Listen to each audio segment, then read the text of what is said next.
Hey guys, it's Alex here, and we're back for another Battle of the Movies. If you guys remember, my last movie comparison was Titanic and Shakespeare in Love.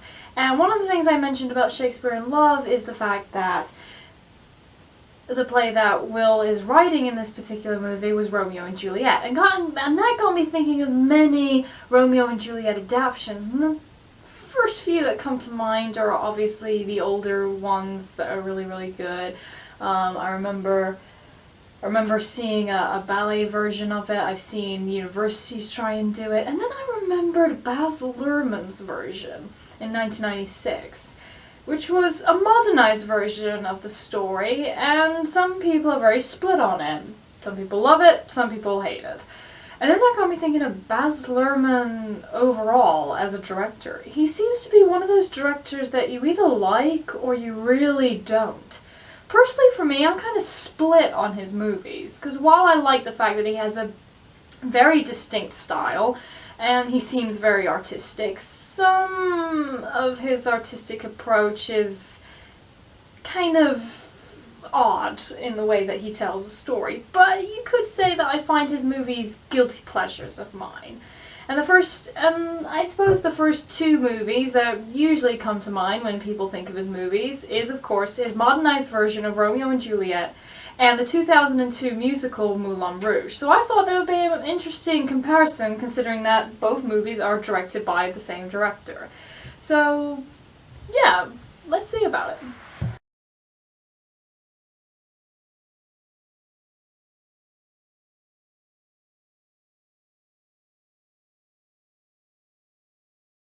Okay, so of course, since both of these stories are in the romance genre, let's look at our two lovers.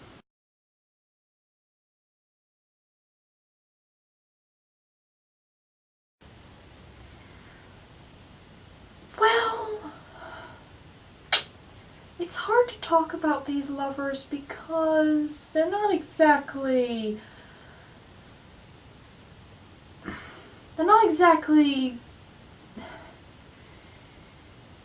interesting couples. I mean, you could say that Romeo and Juliet is more famous, obviously, and what am I saying? Christian and Satine are pretty much copies of Romeo and Juliet. Both lovers are forbidden lovers, trying to, hide their romance, and of course things lead to tragedy, which is what happens in both stories. So it's kind of hard to judge them on the characters and their chemistry, because let's face it, I think the chemistry can be shaky a little bit, especially with Romeo and Juliet. However, their characters aren't that bad. Romeo and Juliet, they both love their families. However, like I said last week in Shakespeare in Love, it's more to do with young love and the fact that they're very rebellious, and hence why they're going to such extreme needs in their romance, so that kind of makes sense. And Christian and Satine, I love how it's mainly, they're sort of kind of polar opposites, and then they sort of meet in the middle, where Christian is more about all you need is love. Satine is very, no, I can never fall in love. And then as the film progresses, we see both of them kind of meet in the middle. The other becoming more realistic, and the other one becoming that maybe love is actually very important in life. So I kind of liked that. So you saw a little bit of a development in the characters.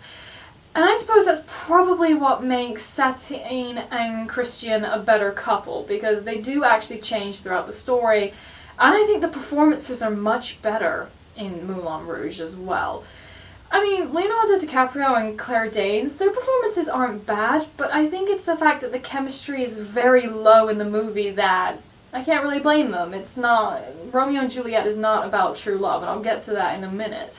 So there's really not much that they could work with, even though they are working with William Shakespeare. But both of them do a decent performance, but I think Ewan McGregor and Nicole Kidman did a much better in both the character development and their chemistry, even if it was a very, very fast romance. So that's what we're going with. But of course, when it comes to forbidden love, we need antagonists. Let's have a look.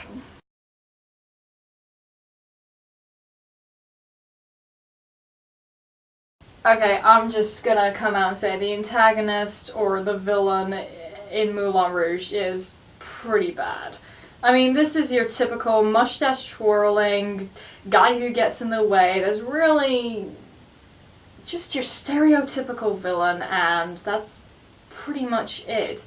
I suppose they try to give him a little bit of sympathy with the fact that I kind of get the idea that he's never really been loved before, but they don't really focus on it too much. Maybe if they focused on that, this would have been a lot more interesting character.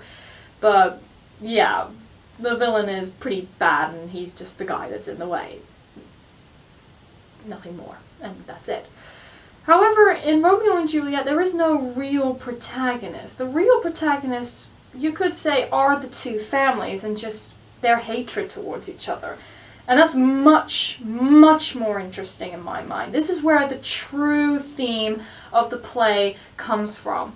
And even though the antagonists, even though there's no real main antagonist, you get the feeling of hatred from both the families.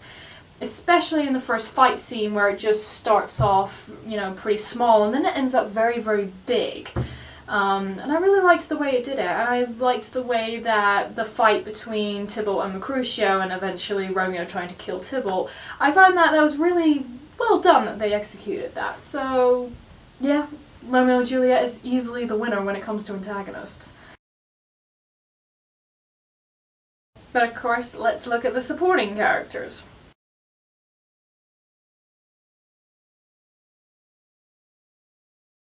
Now, I would say that when it comes to characters themselves, usually Moulin Rouge would mainly get the point here, because they're a lot more entertaining characters. These are mostly coming from the Bohemians and Harold Zidler, who owns the Moulin Rouge. He's a decent character, and even though he's not necessarily my favourite, he does serve a purpose in the narrative.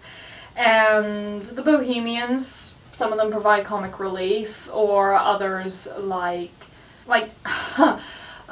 Toulouse, he serves a little bit of a purpose, and all the Bohemians come together and they do create this entire production, this musical that they're trying to put together. So, but again, even though the characters are more entertaining in Moulin Rouge, I find that the supporting characters in Romeo and Juliet seem to have much more of an impact on the story.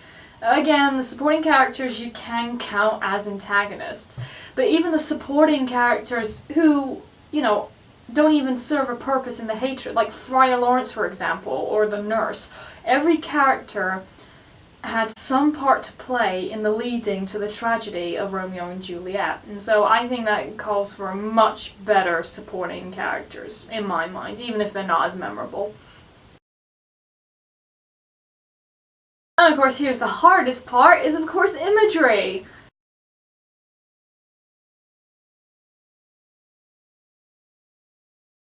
This is mainly the hardest part because Baz Luhrmann is a very artistic director when it comes to looking at films. He has a very distinct style and people can sort of notice his films, and that's the thing that I really do like about his films. However, some of his creative ideas I'm just not a fan of, and it could just be personal opinion. I think this mainly comes down to the editing and the fact that a lot is crammed in a little bit. Now when I say crammed in, I mean visually crammed in. It's like you sort of need to give your eyes a sort of break. In fact, actually that reminds me of what I said about Bram Stoker's Dracula and the fact that I really did not like that version of the story or movie. But see, with Baz Luhrmann, I'm not sure why I can put up with that imagery. Both movies do serve a purpose, and it's interesting to see Romeo and Juliet in a modernized environment. Even if they don't really hammer in the modernized stuff, they really get down to the language, because it is William Shakespeare. It's the language that, you know, really shines. But the imagery is very, very good, and I particularly like how instead of a ball, they make it more of a costume party, which also gives the Montagues, you know, a way to actually disguise themselves because they're in costume, so they can't get noticed. And it's funny how every single character at that party pretty much sums up who the characters are. I mean, Romeo is a knight in shining armor. That seems to fit. Juliet as an angel, that seems to fit. The Capulet says Roman emperors or Cleopatra, that seems to work out. Mercutio and drag, that's no-brainer. So, yeah, it's funny how pretty much when you look at the costumes, that pretty much sums up the characters in a nutshell. But then again, Moulin Rouge is a very, very colourful film as well, particularly with the costumes and the production design, so it's hard to tell which one's better. And I said this again when I was doing Shakespeare in Love versus Titanic, because both movies are very visual, and it's hard to kind of judge which one's better as far as visual's concerned. So I'm going to have to leave it up to editing. Now this is mainly a problem I have with Baz's films, because the first half of his movies, or at least the ones I've seen so far, and I've seen quite a few, they always seem to have a lot of fast editing at the beginning. Like, it's very hard to get a shot that's more than 5 seconds in the first half. Eventually I did kind of get used to it, so when I saw his latest film, The Great Gatsby, I was prepared. I was like, okay, fast editing. Let's go. And apparently he says he uses this technique just to keep the audience awake. Well, you should really have that by, you know, nice story and characters, Baz, but okay, I can see where you're coming from. So, yeah, but as both films progress, the editing does slow down and it allows you to actually, you know, look at each shot and how they're set up. But when it comes to the fast editing, which one serves better? And that is definitely told better in Moulin Rouge. The fast editing I can kind of understand because it's a musical. So the fast editing can kind of serve a purpose to how to shoot a musical, even if you don't really like it very much. And also, yeah, I think the fast editing really, really works, especially the way that they edit. And some scenes that they do edit I really liked. Particularly the Roxanne scene. That entire sequence is easily the best scene in the movie. In fact, I actually heard that a lot of people who really hate Moulin Rouge actually do really like this scene, and it is a pretty damn good one. Like I just said. So even though both films are very, very visual, I think Moulin Rouge is definitely better, marginally, by its editing. So now we come to story. Which one is the better movie? Let's take a look. Okay. Pretty much both these stories are the exact same story when you think about it. It's about two star-crossed lovers falling in love at first sight. Kind of in Moulin Rouge. She tries to defend herself a little bit more. It's forbidden, there are people in the way, and eventually it ends up very, very tragic. In fact, the way that both these films are told, they're pretty much the same. The fact that you're given the ending at the very beginning of the story, the fact that everything is so fast and comical and happy in the first half, and then the second half it's pretty much all depressing and tragic, which is not bad because that's the way that both the stories. So pretty much both stories are the same. And as far as stories goes, they're both very, very weak. And again, it's how they tell it. Because Romeo and Juliet, like I said, I find much more emphasis on the hate. If people concentrate on the hatred of the families and and that's what's driving the two lovers apart and closer at the same time, I would really love to see a version that really concentrates on that instead of the romance. However, this movie really emphasizes on the romance, and that it's true love. When you really think about it, it's not about true love. It's about your first experience of being in love, and how sometimes that can be it can be, you know, you're a little bit in over your head. If any of you remember the first time you were in love. Oh, God. So, anyway. But yeah, that is a problem with the movie. But then again, that's just my own interpretation of the story. And I haven't seen an interpretation that has done that yet. If you have seen one, please tell me. I would like to watch that. But Moulin Rouge is, you know, pretty much the same, except in a little different approach. It's more to do with business versus art kind of a thing. Obviously, we've got a very, very weak antagonist who's pretty much the businessman and he's financing the place. And then, of course, the Bohemians wanting to do something revolutionary and, you know, very artistic and, you know, all that sort of stuff.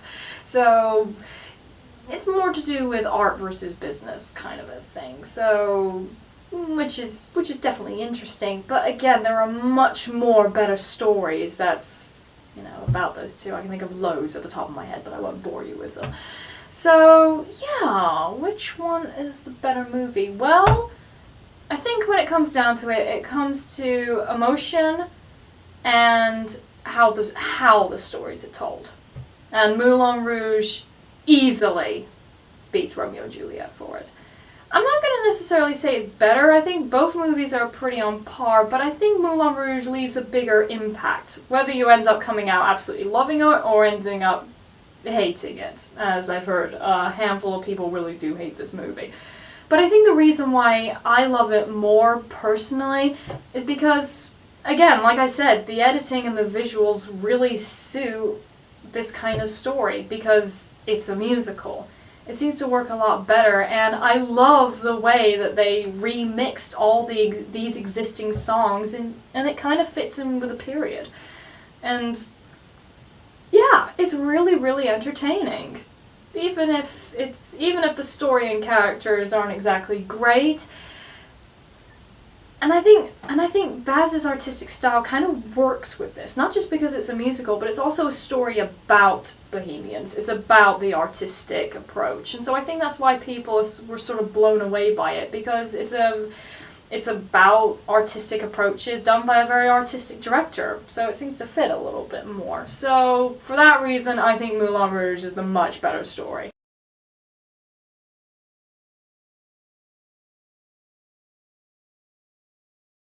So anyway, even if you do love or hate his movies, I would say give them a little bit of a chance and maybe you may find something good in them, but if it doesn't click, then obviously I can't really stop you because, you know, that's just the way you are. But definitely these two movies are at least worth watching, even if it's the one time. So anyway, I will see you guys in a later Battle of the Movies video, and I hope to see you guys soon. Bye!